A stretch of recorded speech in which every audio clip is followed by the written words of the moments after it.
बड़ी अहम खबर है। इसकी वजह ये कि पहले इसके ऊपर ये वाली कुछ प्रिडिक्शंस आती रही हैं। ब्लूमबर्ग ने भी इसके ऊपर पब्लिश किया, इसको इंटरनेशनल मीडिया और इंडियन मीडिया इसको पब्लिश कर रहा है कि India is likely to become 40 trillion economy by 2047, a 13 fold jump from its current size. कैसो आप इमेजिन कर सकते हैं कि इंडिया इस वक्त कितनी बड़ी एक ग्लोबल गेम में जा चुका है।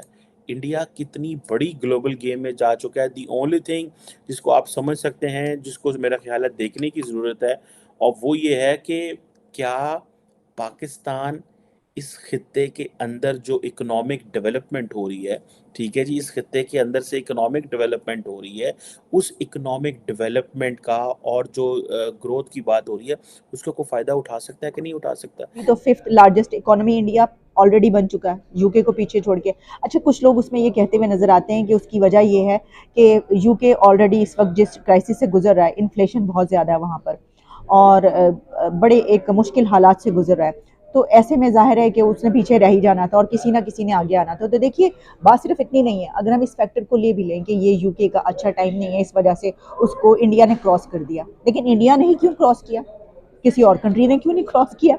क्योंकि जो तरक्की करने की कोशिशों में होगा आगे, जिसकी एफर्ट्स होंगी वही उसको क्रॉस करेगा ना। This is a very serious moment कि दुनिया जो है वो जिस तरह आप समझ रहे हैं कि वो आ रही है, कनाडा हो, अमेरिका हो, जापान हो, ऑस्ट्रेलिया हो, फ्रांस हो, बल्कि अभी मैं देख रहा था फ्रांस का जो डिफेंस मिनिस्टर है वो इंडिया बैठे हुए हैं।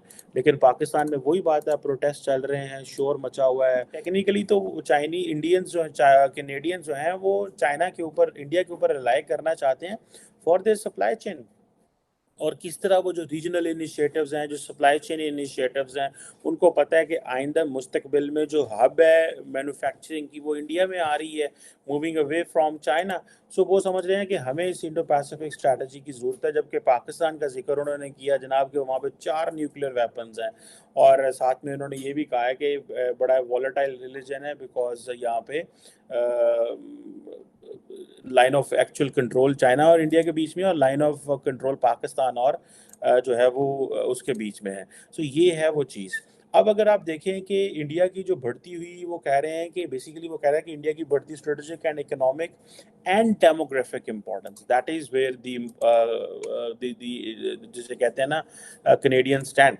अब बहुत कम ऐसे मुल्क हैं जब उनके साथ ये लिखा जाएगा डेमोग्राफिक इंपॉर्टेंस, और इसलिए वो कहते हैं कि इंडिया जो है वो हमारा क्रिटिकल पार्टनर है। मैं टोरंटो स्टार जो कि बेसिकली इंडिया का, चाइना का एक, सॉरी, कनाडा का एक प्रीमियर अच्छा जो है वो अखबार है, उसको देख रहा था। उन्होंने भी यही कहा कि हम चाइना को समझते हैं इज़ अ प्रॉब्लम, लेकिन अपनी जो टाइज़ हैं वो इंडिया के साथ बूस्ट करने की वो बात कर रहे हैं। अगर आप यहाँ पे आप देखें कि एक तरफ जैसे स्ट्रेटेजिक हो गया, इकोनॉमिक हो गया, लेकिन डेमोग्राफिक इंपॉर्टेंस की बात की है, और उन्होंने कहा है कि ये हमारे लिए क्रिटिकल पार्टनर्स है, और हम अपने जो ऑब्जेक्टिव्स हैं इंडो पैसिफिक में अचीव नहीं कर सकते अगर हमारे पास इंडिया नहीं है। और फिर वो कहते हैं जी हमारा इंडिया के साथ जो है वो बॉन्ड है जी, डेमोक्रेसी का, प्लूरलिज्म का, हमारी कॉमन कमिटमेंट है कि रूल्स बेस्ड इंटरनेशनल जो है वो इश्यूज को और देखने, और मल्टीलैटरलिज्म। देखिए, इंडिया जो है वो मल्टीलैटरलिज्म को रिवाइज करना चाहता है। India wants to rewrite the rules of the multilateralism, और वो कहता है कि जो हमारा जो कमर्शियल रिलेशनशिप है वो बड़ा एक्सटेंसिव किस्म का है, और ये पीपल टू पीपल तक पहुंच गया। और आपको पता है कि इंडिया जो स्टूडेंट्स हैं उनको बड़ी वैल्यू दी जाती है कनाडा के अंदर। और मज़े की बात बताऊं, पाकिस्तान का क्या प्रॉब्लम है कि कनाडा जो पाकिस्तान के वीज़े लगाता है वो अबू धाबी में बैठ के लगाता है। ये तो हमारी टोटल वर्थ है। अभी मुझे कल किसी ने बताया, और मैं पढ़ रहा था खुद ही मीडिया पे कहीं, कि अभी जो कैनेडियंस हैं वो अपना जो वीज़ा सेक्शन है वो इस्लामाबाद शिफ्ट करने लगे हैं। मतलब उनको इतने थ्रेट से, इतने, उन्होंने कहा यार मतलब हमारी तो ये वैल्यू का हमारा सेक्शन अब जाएगा पासपोर्ट कनाडा की एम्बेसी में, वहाँ पे वो टाइम लेंगे, वहाँ पे कुछ वक्त लगेगा, और इस तरह की जो होगा, मतलब कितनी ये भी एक एम्बेरसमेंट होती है। और मैं समझता हूँ पाकिस्तान की पॉलिसी का फेलियर रहा है ये, कि अभी मतलब 10 साल 15 साल पता नहीं कितने देर वो दबू दबी में रहा है जी, लॉ एंड ऑर्डर सिक्योरिटी नहीं है, तो साढ़े लोगों ने कटा दे सा जाना खैर नहीं हो। अब वो कह रहे हैं कि इंडिया के साथ हमारे इकोनॉमिक टाइज हैं, लेकिन जैसे मैंने आपको बताया कि वो कह रहे हैं कि ट्रेड एंड इन्वेस्टमेंट तो है ही है, लेकिन बिल्डिंग रिजिलियंट सप्लाई चेन, वो उनको नज़र आ गया कि हमने चीज़ें चाइना से इंडिया से इम्पोर्ट करनी है इन मुस्तकबिल के अंदर। और अगर इसीलिए सारा वेस्ट जो लगा हुआ है कि हम सारी अपनी जो प्रोडक्शन है और जो चीज़ें हैं वो इंडिया में ट्रांसफ़र करें, और इसके लिए उन्होंने एक कॉम्प्रिहेंसिव इकोनॉमिक एग्रीमेंट की भी बात की है कि हम अपनी मार्केट को एक्सपेंड करना चाहते हैं।